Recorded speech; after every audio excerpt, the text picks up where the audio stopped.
Rights are social constructs. Why is this even important? Why is this a thing?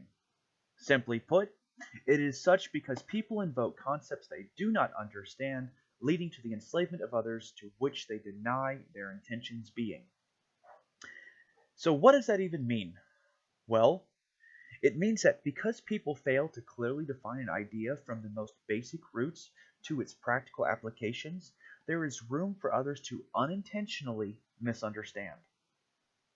And that is why rights are not plentiful and easily invoked as the mainstream media, various political parties, and others demand or suggest they are.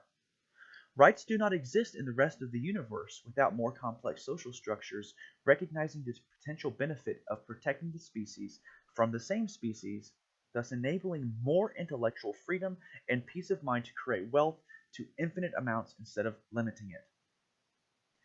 Now, why is wealth even introduced into this? Well, in order to understand that, you need to understand what I define wealth is, which I write about in my book, Liberty Defined. You can get a free copy of that on my website, jimlimberdavis.com, or Barnes & Nobles, or other places. But for now, let's press on. Without limiting it. Well, this is true since in order to have a right to something, such as water, someone or something must produce it with unbroken consistency, and for the purpose of ensuring that such an entity proclaimed to have said right has whatever that right is. To have that requires the magic of a deity or the continual labor of another being. If it is the latter, then how is the right interpreted universally if some humans are providing water for others, but those being provided for are not reciprocating for those providing for them? It would simply be much easier and overall far simpler for all to have the unhindered opportunity to acquire such things peacefully, honestly, and equally than to have them individually as rights.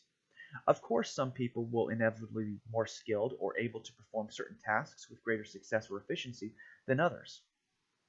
At this point, the right specifically to water is no longer universal. It is subjective in nature. That kind of inconsistency is what enslavement is all about.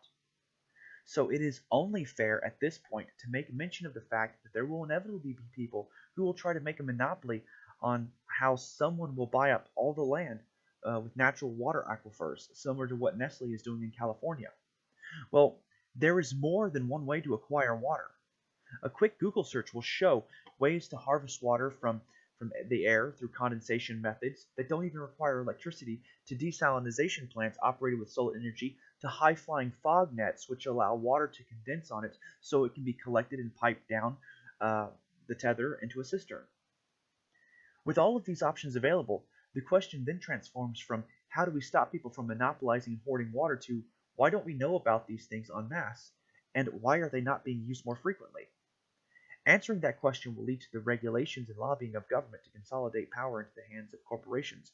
Not big business, but corporations seeking government protections and monopolistic-like control over portions of their market niche. If we want choice, the risk is to have multiple organizations to provide services, and to have these services available is to accept the fact that there will be multiple lines run for the same services by multiple companies probably.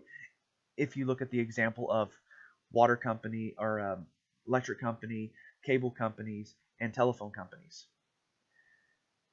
The danger with that is something that we must either accept or not. And so if not, then we must accept the alternatives, which are typically monopolistic in nature if regulated by government. Then the right to have something is no longer a right that is not unhindered or universally applicable. The access to such unhindered ability to acquire something must be the right for the purpose of moral consistency. Must be a right for the purpose of moral consistency. So when rights are ideas founded upon an incomplete or flawed moral system, they end up enslaving others or no longer being universally applicable and equal. The moral systems of all people are always about preservation of some kind. This is often defined with a loose set of parameters, to be understood as not universally applicable to the lowest common denominator of being capable to understanding such concepts in full, and simply showing one's work from the root of an idea all the way to practical application. Let me rephrase that. If there is not a clear path of thought progression from start to finish, there will be confusion as to how something should be used, because why it was created is not fully recognized if it is not understood at all. Therefore, all morality is based upon protection or defense.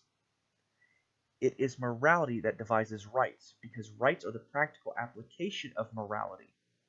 And all morality ends up being is just an idea about the preservation of human life. Okay? Preservation of human life from human life. Okay? And by human life. This does not include the promotion of human life necessarily, or the negative aspect of human life, which is immorality.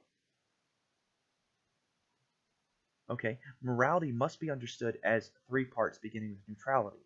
Therefore, morality and the rights which extend from it are constructs of human social interaction designed to act as communicated barriers and what to do in case they are broken. So, to understand why rights are social constructs requires understanding what the purpose of morality is, how it translates into liberty, and what liberty is, and what wealth is. And guess what? Morality, liberty, and wealth are all social constructs. They are all ideas humanity uses to interact with each other to maintain and improve the quality of each individual's life based upon their own refinement of time, intellect, and labor. Thus, for greater clarity, what are social constructs? Dictionary.com defines social constructs as a social mechanism, phenomenon, or category created and developed by society, a perception of an individual, group, or idea that is constructed through cultural or social practice. Okay, what does that mean? It means that people have agreed upon an idea in practice. It does not mean that people have agreed on all aspects of an idea. It simply means that people have agreed that an idea exists at all and is used. This is the confusion behind the idea that morality is subjective and not objective. This is the idea behind why rights are subjective and not objective. The dissent in this issue is not about agreeing upon whether or not an idea exists, but how it should exist, how it should function. An example of that is 2 times 2 equals 4, or 2 plus 2 equals 4, instead of 2 plus 2 equals 5. We understand how to break that down. There's a group of 2. That's 2 single individuals. There's another group of 2. That's 2 single individuals right there. If we break that down and then we add those singly, 1, 2, 3, 4. Society understands that clear path of thought progression. But it's less clear. There's far less clarity in understanding that concerning morality and rights. So, concerning the idea of rights, well, they exist. We all understand that we have a right to life to survive because that is the universal purpose of maintaining and improving the quality of our lives from that which we can control. And what is it that we can control versus what we cannot control? We can control ourselves, but not necessarily the universe around us. Therefore, morality is about protecting human life from human life. Now, this even takes into account the desire for hurting others, suicide, and more. Just because a dog is born with 3 legs or an extra head doesn't mean it's not a dog anymore.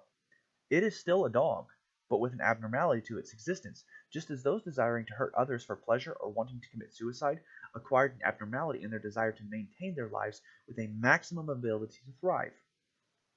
In the case of rights, the issue is in how they are understood. So what clear path of thought progression is laid before every argument about rights? Well, unfortunately, not always anything at all. That is the problem with understanding what rights are, to who, what, and how they apply, and why.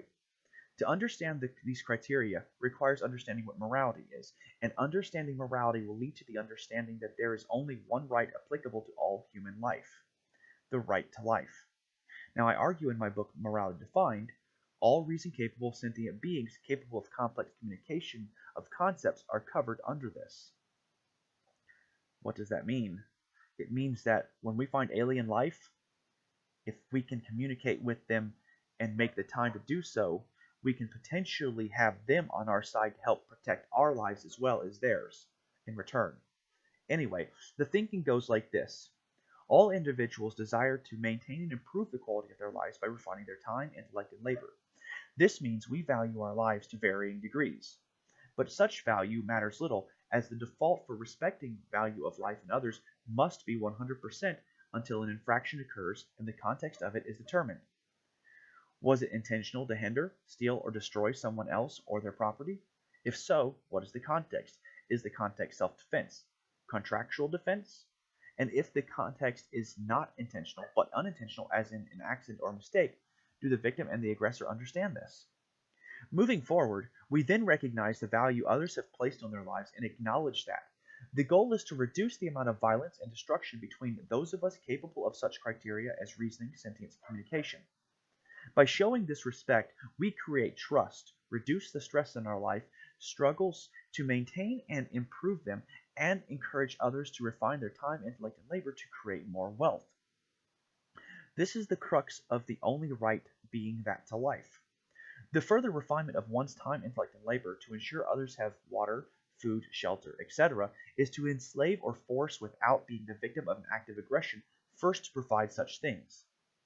That is not respecting the value others placed on their lives 100%, as all people will not be treated or coerced or enslaved to provide, or as other people will be treated, coerced, or enslaved to provide water for others. This is why everyone has the right to life and their abilities exclusively to provide for themselves by creating wealth or exchanging through voluntary interactions with others. Just to clarify, wealth is defined as that which is capable of satisfying one or more of the four basics of life: sustenance, shelter, security, and happiness. This value of wealth being founded upon its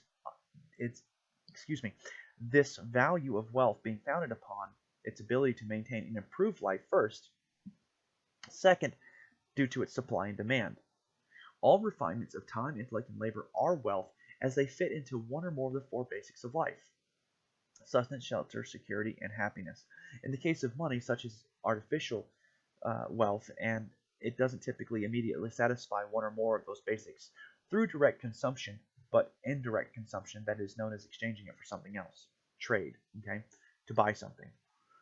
With more individuals able to maintain and improve the quality of their lives relatively unhindered by others akin to their three previously noted criteria, recall, reasoning, sentience, and the ability to communicate, the more minds exist to potentially problem solve other issues. That means there'll be more minds to create more wealth, to ease and or improve the quality of life, and generally raise the pinnacle of each individual's and humanity's successes. Through the understanding of having only one right to life, unless parts of a specific, smaller, and absolutely voluntary group, having rights to multiple variations of social norms becomes complex and enslaves others until morality is defined with a set of universally applicable ideas. These ideas I have previously touched upon through the recognition of self-value that we all view to varying degrees, as we will all wish to generally maintain and improve the quality of our lives. Doing that makes morality objective in terms of having a goal to achieve and or maintain. And what are rights if not ideas designed to protect or maintain human life, invoked exclusively by humanity currently, and with those with the three aforementioned criteria? That being the case, the only right that exists as a universally applicable idea is the right to life. That's it.